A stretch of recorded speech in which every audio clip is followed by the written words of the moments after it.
Nuclear reactor क्या होता है? एक चेन रिएक्शन होता है। चेन रिएक्शन में क्या, देखिए आप बारूद देखे, बारूद पटाखा जो फोड़ते हैं उसमें बहुत सारा हीट निकलता है, बहुत ज्यादा क्या निकलता है? हीट। तो हीट जितना निकलेगा, हमें इंजन को चलाना होता है। देखिए बिजली बनाना बहुत बड़ा काम नहीं है, मेन क्या है, आपके पास एक हाई पावर का मैग्नेट होना चाहिए यहाँ पर, ठीक है। और इसके बीच में एक दूसरा मैग्नेट को आपको क्या कराना है? मूव कराना है, इसको नचाना है। समझ में आ गया कि नहीं? इसी को नचाना है। तो इसको नचाने के लिए 20 गो झमेला होता है। आप क्या कीजिए, नदी बनाइए, नदी के बगल में इसको लाइए, साफ्ट ले जाइए, इसमें एक पंखा जोड़ दीजिए, टरबाइन जोड़ दीजिए, बस काम ये इसको घुमाना है। अब चाहे जैसे घुमाइए, और नहीं घुमा सकते हैं इसको तो जनरेटर लाइए, इंजन चलाइए, इंजन से क्या कीजिए, इसको घुमाइए, तो फिर डीजल लगेगा, डीजल से बिजली मिलेगा। तो एक चीज को जला के एक चीज प्राप्त कर रहे हैं, बहुत बड़ा समझदारी तो है नहीं आप। अब पानी है तो हमेशा बहेगा, इसको नचाएगा, इसको घूम जाएगा यहाँ पे। तो बिजली बनाने का जो मेन कॉन्सेप्ट यही होता है कि हमको पंखी को क्या करना है? नचाना है। अब पंखी नाचने के लिए एक और होता है, बॉयलर होता है, जैसे नेशनल थर्मल पावर कॉर्पोरेशन में होता है, एक बड़ा सा क्या लगा देता है? बॉयलर लगा दिया जाता है। इस बॉयलर में क्या डाल दिया जाता है? पानी, और नीचे से कोयला लगा के आग जला दिया जाता है। पानी क्या होगा? गर्म होगा, और गर्म पानी क्या बनेगा? भाप। और इस भाप को क्या किया जाएगा? एक टरबाइन, ये जो पंखी लगी होगी इसी पे क्या कर दिया है? छोड़ दिया जाएगा। पंखी नचेगी, पंखी किससे जुड़ी रहेगी? मैग्नेटिक फील्ड से। और इसके बाद यहाँ साइड साइड में क्या लगा रहेगा? मैग्नेट। कोर कंसेप्ट यही होता है। बाकी सबको चलाने के लिए अलग अलग मशीनरी, बहुत लंबा प्लांट चाहिए होता है। मेन काम यही है कि दो मैग्नेट के बीच में एक तो मैग्नेट को क्या करना है? घुमाना है। जितना तेज घूमेगा उतने ज्यादा क्या बनेगा? इलेक्ट्रिसिटी बनेगी, और इलेक्ट्रिसिटी को आप सप्लाई कर सकते हैं। तो सबसे ज्यादा काम आता है ना ये बॉयलर वाला। पानी गर्म हो गया, और गर्म पानी में इतनी क्षमता होती है, भाप में, गर्म पानी में नहीं, भाप में, कि पूरी टरबाइन को क्या कर सकता है? घुमा सकता है। तो इसीलिए काम करता है न्यूक्लियर रिएक्टर। न्यूक्लियर रिएक्टर में किसको भरा जाता है? यूरेनियम को, और उसको भड़काया जाता है। भड़केगा जब वो, तो आप बताइए, जब यूरेनियम ब्लास्ट करेगा तो एनर्जी उत्पन्न होगी कि नहीं? हीट होगा। और उसी के ऊपर अगर पानी का क्या रख दे? बॉयलर रख दे। पानी का क्या रख दे? बॉयलर रख दे, तो पानी गर्म हो जाएगा, और वो क्या बना देगा? भाप। तो इसके लिए न्यूक्लियर रिएक्टर में क्या किया जाता है ना, बहुत सारा इसे पाइप लगा दिया जाता है। साइड साइड में पाइप गोल लगा दिया जाएगा, पाइप इस तरह से पूरा गोल राउंड में पाइप खड़ा कर दिया जाएगा। आई पाइप में क्या रहेगा? पानी। सारा पाइप में पानी रहेगा, अब पूरा राउंड में पानी भर दिया जाएगा। इसमें गोल शेप समझ रहे हैं? कुआं टाइप का बना दिया जाएगा, इस टाइप का कुआं समझते हैं? इनार होता है, इनार, कुआं। ये कुआं टाइप का बना दिया, और ये चारों ओर क्या लगा दिया? पाइप। और पूरे पाइप का कनेक्शन किस में जोड़ दिया? एक ही में। पूरे पाइप का कनेक्शन एक ही में जोड़ दिया। अब इस पाइप, अगर इस कुआं में आग लगा देंगे तो इस पाइप में क्या भरा हुआ है? पानी। पानी के आने का रास्ता एक अलग कर देंगे, सारे में आके पानी क्या कर देगा? दे देगा। अगर इस कुआं में आग लगाएंगे तो इस छोटे छोटे पाइप में क्या भरा हुआ है? पानी। पानी क्या होगा? गर्म होगा, और वो क्या बनेगा? भाप। अब भाप बनकर क्या होगा? निकलेगा। और जहां निकलेगा तो यहाँ क्या लगा देंगे? टरबाइन। ये टरबाइन घूम गया, इसको किससे लगा देंगे? मैग्नेटिक फील्ड से। इधर मैग्नेट बन गया। इतना सिंपल बता रहे हैं, इतना सिंपल होता नहीं है, लेकिन कॉन्सेप्ट यही होता है कि हमें पानी को गर्म करना है, गर्म करके भाप बनाना है, भाप बना के कहाँ छोड़ना है? टरबाइन पर। बस काम बस यही है, मेन काम यही है। अब ये हमेशा एक क्या पतीली में पानी नहीं ले जाएंगे वरना गर्म नहीं होगा, छोटा छोटा पाइप में ले जाएंगे। पाइप में ले जाएंगे तो पनिया फटाक गर्म हो जाएगा, तुरंत क्या हो जाएगा? गर्म हो जाएगा। अब बीच में क्या, अब इसमें बीच में क्या रख दिया जाता है? यूरेनियम। बीच में क्या रख देंगे? यूरेनियम। अब ये यूरेनियम इतना तगड़ा होता है कि जब ये यूरेनियम में ब्लास्ट होता है ना, यूरेनियम में क्या होगा? ब्लास्ट होगा। इतना ज्यादा हीट निकालता है जिससे कोयला कभी नहीं निकाल सकता है। यूरेनियम में इतना तगड़ा होता है। कलम बराबर यूरेनियम पूरे पटना को बिजली दे देगा एक दिन। एक दिन दे देगा, इसको आराम से दे देगा, उसके बाद वो बच जाएगा। अच्छा खासा दे देगा। इतना छोटा इसमें इतना तगड़ा होता है। इतना लकड़ी जलाइए तो आगो तापने भर का नहीं देगा। इसलिए यूरेनियम दुनिया का सबसे महंगा पदार्थ, दुनिया का सबसे महंगा पदार्थ यूरेनियम। समझ में आ गया कि नहीं आ गया? तो आप लोग खामखा में लोग देखते हैं ना, कोई चांदी का अंगूठी पहनता है, कोई सोना का पहनता है, कोई हीरा का पहनता है। यूरेनियम पहनो, गलती से दहक गया ना, काम खत्म हो जाएगा। समझ में? नेकलेस किस चीज का? यूरेनियम। लड़की लोग को समझ में आ रहा है? किस चीज का नेकलेस? यूरेनियम। ब्लास्ट हुआ तो क्यों गायब हो जाएगा हम? अरे पूरा मोहल्ला ले जाएगा वो। देखिए आप समझिए, अगर इतना एक कलम इतना कागज को अगर हम मोड़ दे, जैसे ये कोई कागज है, इसे मोड़ के हम क्या बना देते हैं, कलम के शेप में डाल देते हैं, तो इसमें भी कुछ ना कुछ ऊर्जा होगी, नहीं होगा जी? इसको हम कागज का शेप में इसे मोड़ के बना दिए, कलम बना, ये इसको जलाएंगे तो कितना देर जलेगा? बहुत कम, ज्यादा ऊर्जा दे पाएगा, पानी खोला पाएगा, फटाक से उड़ जाएगा। लेकिन अगर इतनी इसी शेप का लकड़ी रहता तो देर तक जलता, कोयला रहता तो और देर तक जलता। यहां पर और उतना ही बड़ा अगर क्या ला देंगे, यूरेनियम, तो चेन रिएक्शन मारेगा, इतना भयानक ऊर्जा देगा, ये कल तक जलेगा ये, और इतना ज्यादा मात्रा में ऊर्जा दे देगा, इतना ज्यादा मात्रा में कि पूरा एगो तालाब का पानी भाप बना के उड़ा देगा। इतना तेज चेन रिएक्शन होता है। इसीलिए परमाणु बम में इसी को भर दिया जाता है, यूरेनियम को, और चारों ओर से पैक कर दिया जाता है, एक के बार आग लगा दिया जाता है। तो एक बार कोई भी चीज आग लगाएंगे तो एक्सपैंड करेगा, और यूरेनियम जितना तगड़ा है उतना तगड़ा एक्सपैंड करेगा। और यूरेनियम परमाणु बम जब फेंकते हैं उसमें क्या भरा रहता है, यूरेनियम, वो अपने बिखियाई ले पूरा भयानक, और उसको निकलने का जगह नहीं दिए। तो एगो घुसिया है, दूसर का तीसर का, एक के बार दगदगा के मारेगा सब, धम से पूरा हिरोशिमा नागासाकी की तरह उड़ा देगा सब। इसलिए यूरेनियम को जो जलाया जाता है वो कितना जलाया जाता है, धीरे धीरे धीरे धीरे, ताकि कंट्रोल में रहे, एक दूसरे के संपर्क में आने नहीं देता है सब। वरना यूरेनियम का एक रॉड गया और दूसरा में आ गया तो दहला देगा। इसी के बीच में क्या डालेगा, यूरेनियम का रॉड, और इस यूरेनियम का रॉड जैसे दहकेगा, चेन रिएक्शन होगा, इससे क्या निकलेगी, उष्मा, और वो इसमें इस पूरे पानी को गर्म करेगी, और वो भाप बनेगा। भाप बनेगा, किसे घुमाएगा, टरबाइन। अब ये भाप अपनी पूरी उष्मा को 100%, अब इसमें उष्मा बचा नहीं, अब ये उष्मा को क्या कर चुका है, खो चुका है। जैसे बाहर निकलेगा इसे, तो इसे भेज दिया जाता है कहां पर, कूलिंग टावर में ठंडा होने, वही भाप बन के उड़ता है, जो इसमें दिखा ना कूलिंग टावर। ये धुआं नहीं निकल रहा है, क्या निकल रहा है, भाप। वो जो भाप एक्स्ट्रा आया है उसी में छोड़ दिया, क्या निकल गया, निकल गया। और ये पानी दिख रहा है, ये पानी क्यों रखा गया, ये पनिया को क्या बनाएगा, भाप।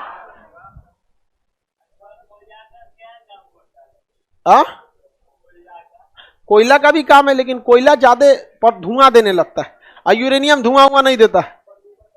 कोयला क्या करता है, धुआं देने लगता है। ये बताइए, ये पानी का क्या बनेगा, भाप। अब वही भाप स्टीम बन के कहां चला जाएगा, इसमें जो एक्स्ट्रा स्टीम आया, जो टरबाइन को नचा दिया, अब तो खाली बच गया, उसको कहां भेज दिया जाता है, कूलिंग टावर में। कूलिंग टावर में कुछ भाप वापस पानी बन जाता है, और कुछ क्या हो जाता है, उड़ जाता है। जो वापस पानी भरा उसको कहां भेज दिया जाता है, जलाशय में भेज दिया जाता है। और फिर इसको पानी उठा के कहां भेजेगा, बॉयलर में। कहां भेजेगा बाबू, बॉयलर में। बॉयलर में यहाँ पे क्या रखा हुआ है, यूरेनियम। क्या रखा हुआ है, यूरेनियम। ये भाप बनेगा, ये कहां जाएगा, टरबाइन पे। टरबाइन नचेगी, किसे घुमाएगा, मैग्नेट को। ऐसे क्या बन जाएगा, बिजली। अब इसमें क्या डाल दिया जाता है, यूरेनियम। अब इसको चारों ओर से बढ़िया से ढक दिया जाता है। क्या किया जाता है, ढक दिया जाता है खूब बेहतरीन ढंग से, दीवार से, ढलैया से, जो सीमेंट का ढलैया होता है ना। अभी हम लोग का जो छत ढाला जाता है वो 6 इंच का होता है। जिस छत पे हम लोग खड़े हैं वो कितने इंच का होता है, 6 इंच। 1 फीट का होगा तो कितना मजबूत हो जाएगा। जो पुल होता है ना, ब्रिज 1 फीट का होता है। जो ब्रिज ढाला जाता है ना, कितने का है, 1 फीट। हाँ, हवा वाला पुल जो दो गया था। ये जो बनाया जाता है ना, इसकी दीवार, ये 6 फीट का। जितना ऊंचाई हम 6 फीट नहीं, हम 5 फीट कहां से हो जाएंगे निकले। 172 सेंटीमीटर, तो वही 6.25। चलिए अब आगे देखते हैं हम लोग।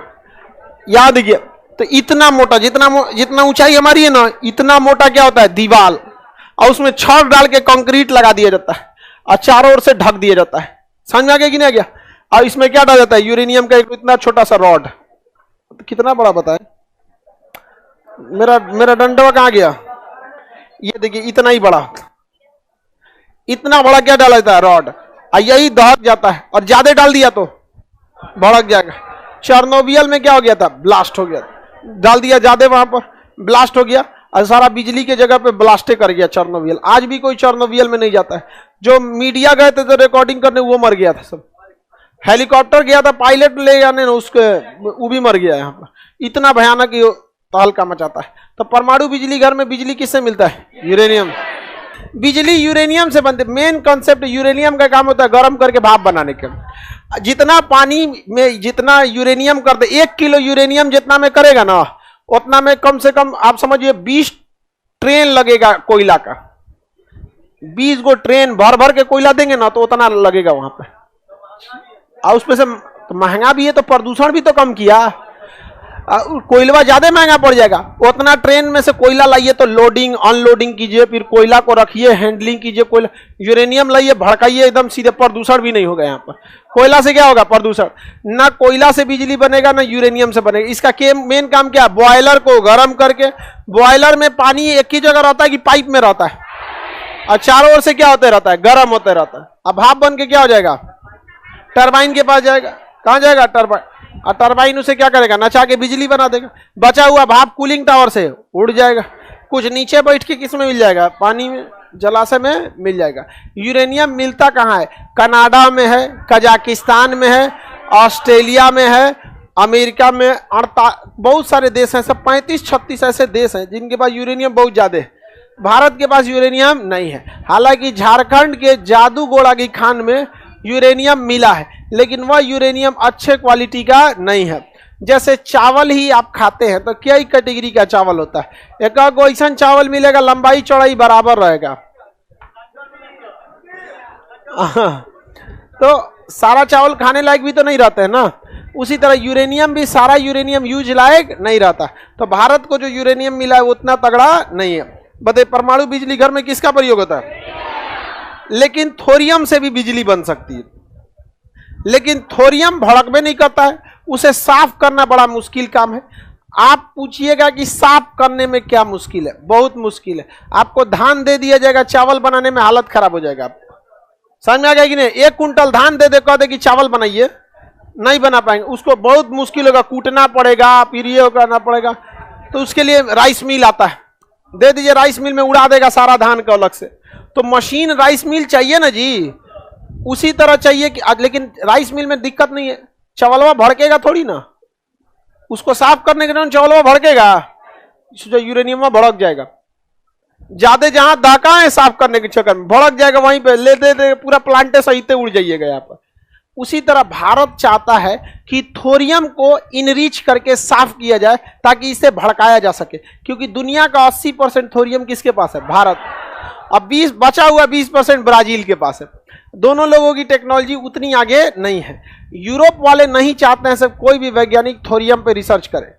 थोरियम पे रिसर्च करेगा दिक्कत हो जाएगा, वहां पे भारत को फायदा हो जाएगा, उन लोगों को घाटा हो जाएगा। यहाँ पे मेहनत करे मुर्गा अंडा खाए फकीर, तो इसलिए वो नहीं चाहते हैं सब क्या चीज थोरियम पे रिसर्च हो। थोरियम पे रिसर्च होगा, सारा फायदा किसका हो जाएगा? अतः भारत को इतनी बिजली मिलेगी जिसका कोई हद नहीं।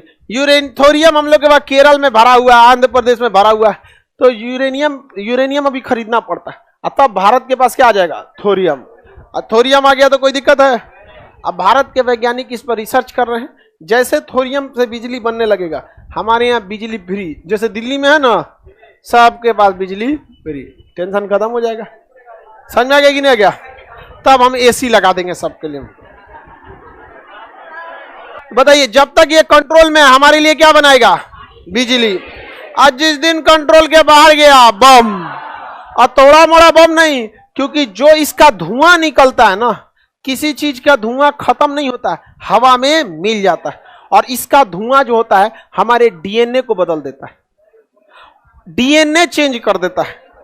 सोच सकते हैं, अब फेफड़ा वफड़ा गल जाएगा, एक बार सूंघ लेंगे ना इसे। आपको अब एक बताइए, कोई अगर वहां पे आग लगा दिया तो उसका धुआं तो हवा में मिल गया, लेकिन वो नुकसान नहीं करता है, नुकसान नहीं करता। और उसका हवा में मिल जाएगा ना तो दिखेगा ही नहीं। अब इस हवा में ऐसा थोड़ी है धूल कण नहीं मिले होंगे, हवा में धूल कण है कि नहीं, वो धूल कण के साथ वो भी मिल जाते हैं। और जो सूंघ लिया फेफड़ा गला देता है। ऐसे खांसीएगा ना इसे तो ऐसे निकलेगा एकदम 1 किलो, देखेंगे फेफड़ा है, फिर गटकेंगे वापस से, जब निकल गया यहाँ फिर फेंकेंगे ऐसे, पूरा फेफड़ा निकलेगा यहाँ।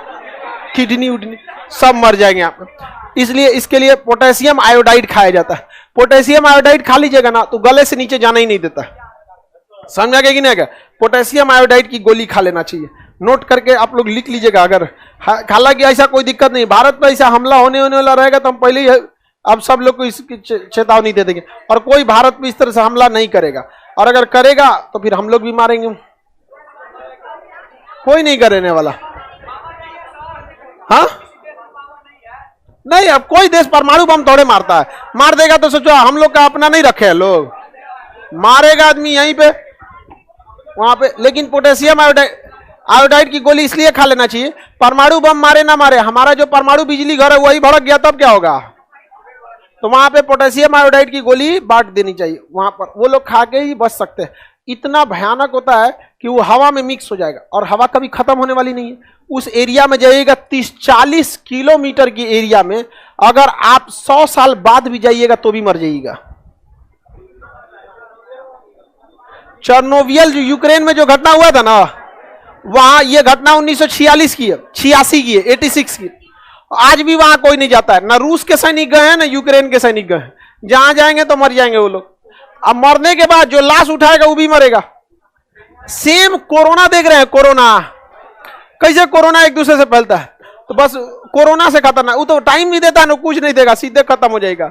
और जिनको कम झटका लगेगा उनका डीएनए बदल जाएगा। हमारी डीएनए में ही सारी जानकारी है कि अगली पीढ़ी में भी 2 आंख देना है, हार्ट देना है, फेफड़ा देना है, वो डीएनए बदल देगा। पता चला उसमें से आंखिए छोड़ देगा तो अगला लड़का पैदा होगा बिना आंखिए का, कोने का मुड़िए छोड़ देगा, बिना मुड़िए का पैदा हो गया वो। बहुत खतरनाक होता है। तो परमाणु रिएक्टर, हाँ, पहला परमाणु बम कौन झेला? जापान। दूसरा झेला जापान 6 अगस्त और 9 अगस्त 1905। और 2011 में उसका अपना बिजली घरवा उड़ गया, फुकुशिमा ब्लास्ट कर गया वहां पे। आप कहेंगे कैसे? तो सुनामी आया था, और सुनामी आया दहला दिया उसको, वहां पे भी दिक्कत हो गया। जापान कसम खाया कि हम परमाणु हथियारों से दूर रहेंगे और बिजली घर से भी दूर रहेंगे। वो 2050 तक अपने सारे परमाणु बिजली घर को बंद कर देगा। कहा गया कि भाई एगो तो हमारे यहाँ भूकंप आ जाता है, सुनामी आ जाता है, परमाणु बम पटक के चल गया अमेरिका, हमारा वाला अपने फट जाता है। समझ में आ गया कि नहीं? उसका अपने फट गया। तो अब हम लोग के पास भी है डर, इस बात का सीखना चाहिए हमें। कुरान कुल्लम, नरौरा, रावत भाटा, काकरा पारा, इतना हम लोग के यहाँ रिएक्टर है, भड़क गया तो हम लोग क्या करेंगे? उन सब के पास तो इतना हाईटेक एडवांस टेक्नोलॉजी है, हम लोग के खेत का आग ना बुझा पाता है, यूरेनियम को जी बुझाएगा सब। अरे सब छोड़ो, किसी राज्य का सबसे ज्यादा चीजें कहाँ रहती है? सचिवालय में रहती है। बिहार सचिवालय में आग लगा तो 4 दिन बाद बुझाता। जो हम लोग को घरे में लगेगा तब क्या होगा? वो तो पड़ोसी है, फायर ब्रिगेड को हम लोग क्या कोई बुलाइबे नहीं करता है। चाचा आग लग लो, बस ले बाल्टी मार के बुझा देगा। वहां बाल्टी नहीं ना मार सकते हैं, मर जाएंगे वहां पे तुरंत। हवा प्रदूषित हो जाती है वहां तुरंत। वहां पे जो एरिया होता है उस तुरंत एरिया को सीज कर दिया जाता है। वहां अगल बगल में किसी को आने नहीं दिया जाता। समझ में आ गया कि नहीं आ गया? परमाणु रिएक्टर। अब आगे परमाणु रिएक्टर के बारे में समझाएंगे, आप लोग बैठे रहेंगे अभी, ठीक है?